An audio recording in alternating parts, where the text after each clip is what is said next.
The first step is to establish that something is possible. Then probability will occur. Persistence is very important. You should not give up unless you are forced to give up. I think it's very important to have a feedback loop where you're constantly thinking about what you've done and how you could be doing it better. I think it's possible for ordinary people to choose to be extraordinary. I say something, and then it usually happens. Maybe not on schedule, but it usually happens. Some people don't like change, but you need to embrace change. If the alternative is disaster, if you get up in the morning and think the future is going to be better, it is a bright day. Otherwise, it's not. When something is important enough, you do it even if the odds are not in your favor. My biggest mistake is probably weighing too much on someone's talent and not someone's personality. I think it matters whether someone has a good heart. It's okay to have your eggs in one basket, as long as you control what happens to that basket. You have to be relentless, you have to be on a mission. In order to make a real impact, you have to expose yourself to the possibility of failure. You want to be extra rigorous about making the best possible thing you can, find everything that's wrong with it and fix it.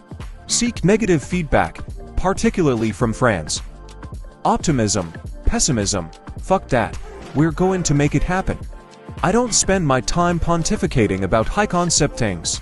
I spend my time solving engineering and manufacturing problems. People work better when they know what the goal is, and why.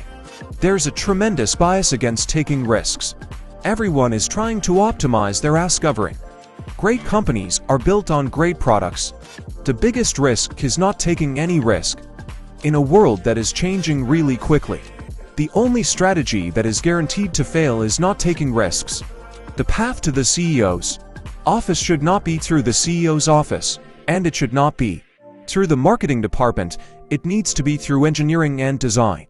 If you want to grow a giant redwood, you need to make sure the seeds are okay, nurture the sapling, and work out what might potentially stop it from growing all the way along. Anything that breaks it at any point stops that growth.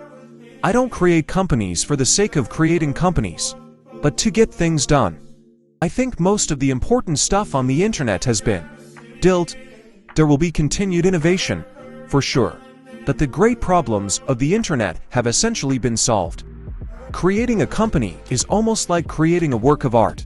It's all about the attention to detail. Thank you.